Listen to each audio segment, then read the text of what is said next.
the beauty of a first album, and this one I just came out with in June, I consider my first real album. I have two others before that. I did one that was predominantly poetry, and that is out of stock. I haven't sold one of those in a tick, but it was called The Truth About Being Human. And it seems like my writing pattern in general has really evolved from one of extremely introspective and a lot about me, we write from what we know, to then kind of viewing the world and taking experiences and then extrapolating on them and trying to make them pertinent for other people. And about this time, I had finished that song, and I got into, I ended up going back to school. I had traveled all over the place, went over to Europe for a bit, and then came back to the States and started trying to book shows here. And I was doing this college gig at Illinois Wesleyan. And I did these, the poems and the music, and the students were just so jacked up. They were so pumped about what I was doing, and it was really inspiring of, college kids, that's where it's at. I had left college at earlier, just was not really particularly having the structure of it. But I was just really intrigued by it. So it was December 7th, I think, of 2007, and I enrolled at ISU and was accepted and went 4 weeks later, something like that. Ended up going down there to the school. And when I got there, the first show I ever did, it was a Shakespeare show. It was called Twelfth Night. And I got to play this character called Feste. And so just out of happenstance, they had no idea that I played guitar or was doing music at the time. But they cast me as Feste, who's the clown.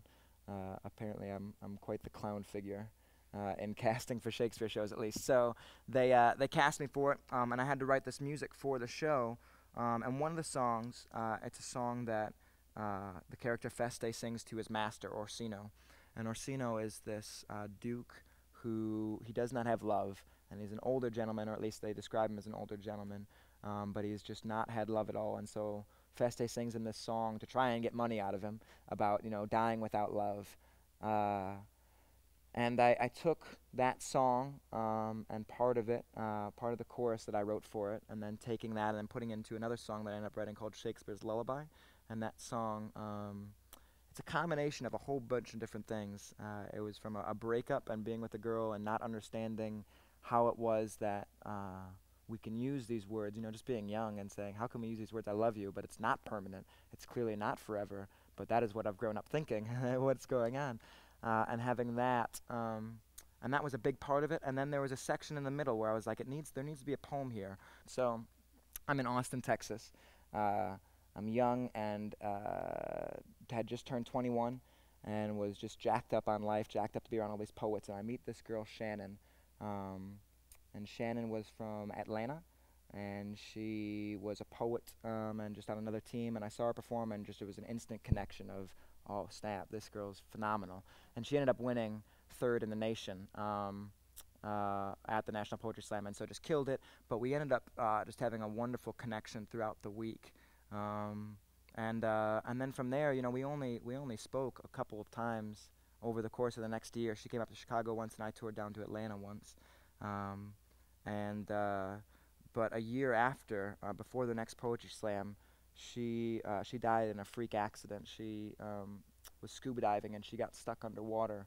And I was just thinking about her and thinking about it. I didn't understand why it hurt my heart so much, because I didn't really know her. I didn't know her very well, but we had shared this incredible connection down in Austin, and so part of my heart just felt dead. And I thought, what it must be like to be in that space. And so I threw in a poem about her. So this one it's called Shakespeare's Lullaby. I'm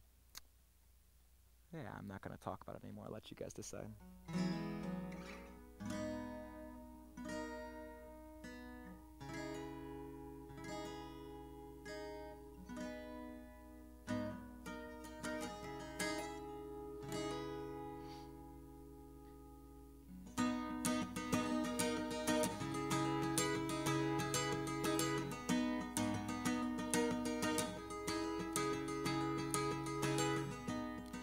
Something in the way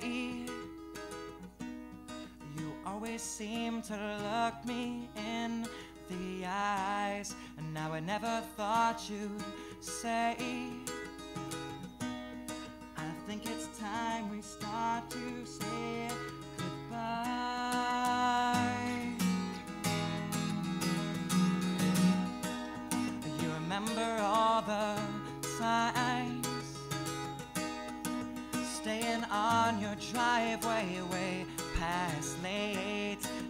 got me wondering why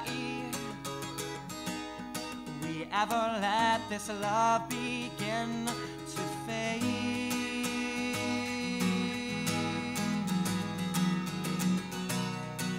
Can I hold you one more time?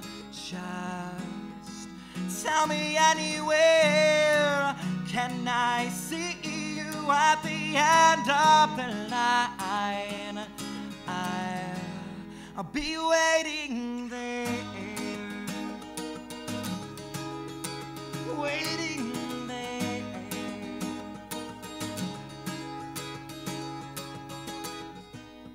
Now we're sitting at the table, exchanging all our friendly how are yous. What I'm really trying to say is that I never stopped loving all of you.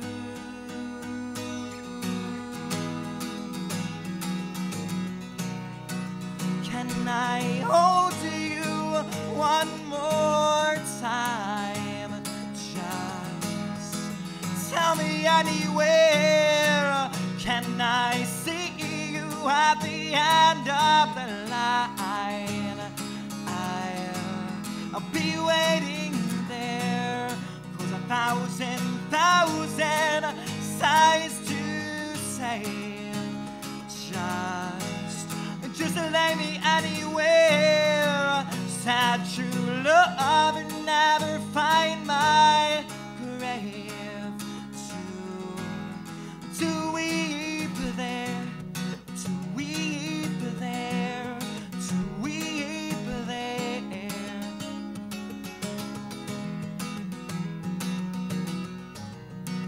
Can I hold you one more time?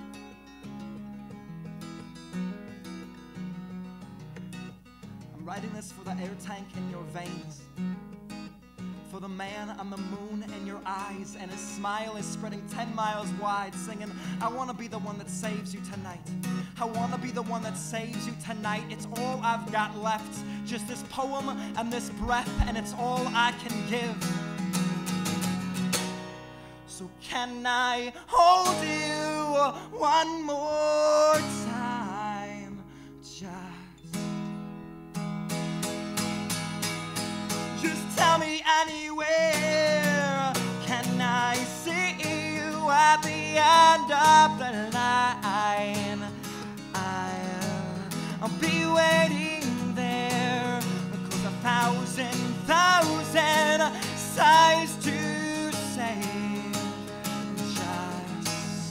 Just lay me anywhere. Sad true love never find my grave. To weep there, to weep there, to weep there. Yeah, yeah, yeah.